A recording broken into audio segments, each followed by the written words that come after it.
Mahendra Singh Dhoni return as CSK captain. ஆமாங்க, MS Dhoni திரும்பி CSK கேப்டனா திரும்பி வராரு.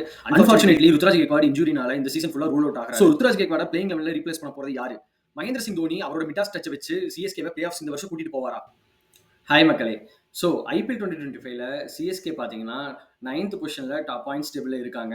ஸோ ஃபர்ஸ்ட் மேட்ச் ஜெயிச்சதுக்கப்புறம் அடுத்த நடந்த 4 மேட்ச்லையுமே சிஎஸ்கே தோத்துருந்தாங்க. இதில் என்ன பார்த்தீங்கன்னா சிஎஸ்கேக்கு ருத்ராஜ் கெய்க்வாட் 2 ஆஃப் செஞ்சுரி அடிச்சிருந்தாரு இதுக்கு முன்னாடி நம்ம கேப்டன். பட் ஆனால் இப்போ என்ன ஆயிடுச்சு அப்படின்னு பார்த்தீங்கன்னா ராஜஸ்தான் ராயல்ஸ் கூட நடந்த மேட்ச்சில் துஷார் திஷ்பாண்டே போட்ட பால் வந்து ருத்ராஜ் கெய்க்வாடோட எல்போல அடிச்சிருந்துச்சு. ஸோ அந்த எல்போ இன்ஜுரிக்கு அப்புறம் பார்த்தீங்கன்னா அடுத்த மேட்ச் வந்து அவர் விளையாடுவாரா மாட்டாரா அப்படிங்கிற மாதிரி தான் போயிட்டு இருந்துச்சு. மைக்கஸையும் பார்த்தீங்கன்னா நெட்ஸில் அவர் எப்படி விளையாடுறான்னு பார்த்துட்டு தான் நாங்கள் டிசைட் பண்ணுவோம் அப்படிங்கிற மாதிரி சொல்லியிருந்தாரு. ஸோ அப்பவே நம்ம வந்து தோனி வந்து கேப்டனாக வருவார் அப்படிங்கிற மாதிரி எதிர்பார்த்துட்டு இருந்த நிலைமையில பட் ஆனால் ருத்ராஜ் கெய்க்வாட் கேப்டனாக வந்திருந்தாரு. ஸோ அது பார்த்தீங்கன்னா இப்போ 2 மேட்ச்க்கு அப்புறம் அவர் வந்து ஹேர்லைன் ஃப்ராக்சராக மாறி இருக்கு அப்படிங்கிற மாதிரி சொல்லியிருக்காங்க எம்ஆர்ஐ ஸ்கேனில். ஸோ அதனால ருத்ராஜ் கெய்க்வாட் வந்து இந்த சீசன் ஃபுல்லாக ரூல் அவுட் ஆகுறாரு. ஸோ ருத்ராஜ் கெய்க்வாட் பார்த்தீங்கன்னா நம்மளுக்கு வந்து ஒரு கேப்டன் மட்டும் இல்லாமல் அவர் ஒரு ராக் சாலிட் ஒரு டாப் ஆர்டர் பேட்ஸ்மேனாக நம்மளுக்கு இருந்திருக்காரு. போன வருஷம் மகேந்திர சிங் தோனி கிட்ட இருந்து கேப்டன்சியை வாங்கினதுக்கு அப்புறம் அவர் பார்த்தீங்கன்னா அந்த மாதிரி ஒரு லெஜெண்டோட வந்து ரீப்ளேஸ் பண்ணுறது ரொம்பவே கஷ்டம் தான். ஆனால் போன வருஷம் ரொம்பவே நல்லா பண்ணியிருந்தாருன்னே சொல்லலாம். பட் ஆனால் இப்போ வந்து இந்த டைமில் அவருக்கு இந்த இன்ஜுரி நடந்தது வந்து ரொம்பவே ஒரு வருத்தம் அளிக்கிறதே சொல்லலாம்.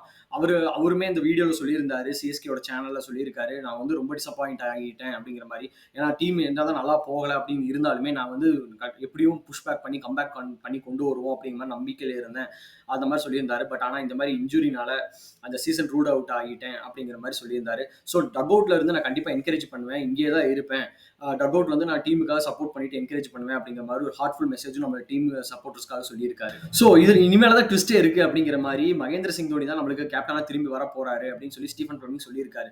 ஸோ இது பார்த்தீங்கன்னா ஒரு ஃபேன்ஸ்க்கு வந்து ரொம்பவே கொண்டாட்டமா இருக்குன்னே சொல்லலாம். ஏன்னா நம்ம ஒரு பேட்ஸ்மேனாக தான் நம்ம மகேந்திர சிங் தோனியை பார்த்துட்டு இருந்தோம். இப்போ வந்து நம்ம கேப்டன் மோட்ல நம்ம வர பார்க்க போறோம்னே சொல்லலாம் போன வருஷத்துக்கு அப்புறம்.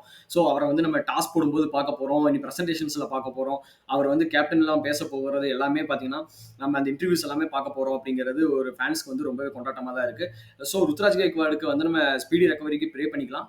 இருந்தாலுமே நம்ம தோனி வந்ததை சந்தோஷமா எல்லாருமே என்ஜாய் பண்றாங்க அப்படின்னே சொல்லலாம். ஸோ தோனி வந்து மிட் சீசன்ல கேப்டன்சி டேக் ஓவர் பண்றது இது வந்து ஃபர்ஸ்ட் டைம் கிடையாது, இதுக்கு முன்னாடி நடந்திருக்குன்னே சொல்லலாம். ஸோ 2022ல பார்த்தீங்கன்னா ஜடேஜாவை ரீப்ளேஸ் பண்ணி தோனி இதே போல மிட் சீசன்ல வந்திருந்தாரு. அப்போ ஜடேஜாக்கு இன்ஜுரி ஆகிருந்துச்சு, ஸோ சில பிரச்சனைகள் போயிட்டு இருந்துச்சு. அந்த டைம்ல வந்து டேக் ஓவர் பண்ணி இருந்தாரு.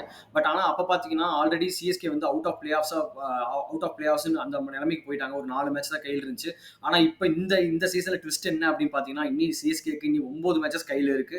ஒரு மேட்ச் ஆல்ரெடி ஜெயிச்சிருக்கோம் அப்படிங்கும்போது இன்னும் தோனியோட மிட்டாஸ் டச் இன்னும் குறையாம தான் இருக்கும்னு நம்ம நம்பலாம். ஸோ அவர் அந்த மிட்டாஸ் டச்சை வச்சு நம்மளுக்கு அந்த 9 மேட்ச்ல ஒரு 7 மேட்ச் ஜெயிச்சாலே போதும், நம்ம பிளே ஆஃப்ஸ் போறதுக்கு உறுதி. So Dhoni is no stranger to miracles அப்படின்னு சொல்லுவாங்க. ஏன்னா தோனி வந்து ஒரு மிராக்கிள் மேன், மிட்டாஸ் டச் இருக்கக்கூடியவர் அப்படின்னு சொல்லுவாங்க. ஏன்னா அவர் தொட்டதெல்லாமே தொடங்கும் அப்படிங்கிற மாதிரி இந்தியன் கிரிக்கெட் டீம்ல பேசப்பட்டவர். ஐபிஎல் அதே மாதிரி தான். ஸோ தோனி பார்த்தீங்கன்னா 235 மேட்சஸ் வந்து கேப்டனா ஐபிஎல்ல சிஎஸ்கேக்காக பண்ணியிருக்காரு.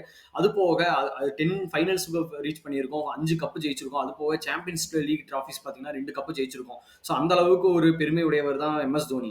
ஸோ தோனியோட first assignment in 2025 as captain பார்த்தீங்கன்னா கேகேஆர் கூட நடக்க போற இன்னைக்கு மேட்ச் தான் சொல்லலாம். என்னதான் இருந்தாலும் சிஎஸ்கே வந்து ரொம்பவே ஸ்ட்ரகிள் பண்ணிட்டு இருக்காங்க. இப்போ ஆல்ரெடி பார்த்தீங்கன்னா பவுலிங் சேஞ்சஸ் ஆகட்டும், ஃபீல்டிங் ஆகட்டும், இந்த மாதிரி நிறைய ஹோல்ஸ் வந்து டீம்ல அங்கங்க நிறைய இருக்கு. இதெல்லாம் எப்படி அவர் ஓவர் கம் பண்ண போறாரு அப்படிங்கிறத பார்க்கலாம். அதே போல டீம் சேஞ்சஸ்ன்னு ஒன்று இருக்கு.